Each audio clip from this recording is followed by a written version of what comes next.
بسم اللہ الرحمن الرحیم۔ السلام علیکم بہنوں، بھائیوں، دوستوں اور بزرگوں۔ آج ہم حدیث نمبر 1975 میں روزے کے مسائل بیان کر رہے ہیں، جس میں بتایا گیا ہے کہ سال بھر کے روزے کیسے رکھ سکتے ہیں۔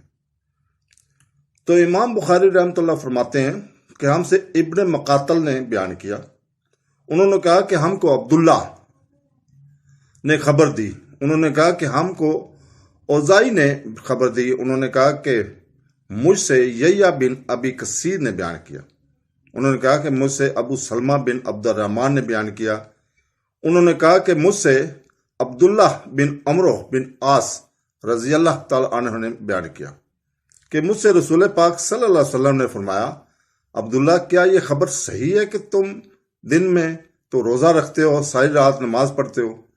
تو میں نے عرض کی کہ صحیح ہے یا رسول اللہ۔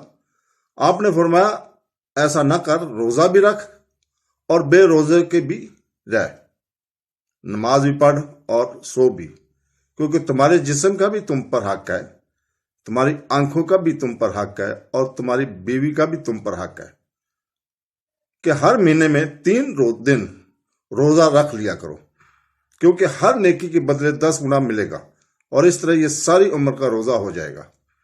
لیکن میں نے اپنے آپ پر سختی چاہی تو مجھ پر سختی کر دی گئی۔ میں نے عرض کی، یا رسول اللہ، میں اپنے ہی قوت پاتا ہوں۔ اس پر آپ نے فرمایا کہ پھر اللہ کے نبی داؤد علیہ السلام کا روزہ رکھ، اور اس نے کیا تھا کہ آپ رسول اللہ صلی اللہ علیہ وسلم نے فرمایا کہ ایک دن روزہ رکھتے تھے اور ایک دن بے روزہ رہا کرتے تھے۔ عبداللہ رضی اللہ تعالیٰ عنہ بعد میں جب ضعیف ہو گئے تو کہا کرتے تھے کہ کاش میں رسول پاک صلی اللہ علیہ وسلم کی دی ہوئی رخصت مان لیتا۔ تو دوستو، اللہ تعالیٰ سے دعا ہے کہ وہ ہمیں سنت رسول کے مطابق روزے رکھنے کی توفیق عطا فرمائے۔ آمین ثم آمین۔ اللہ حافظ۔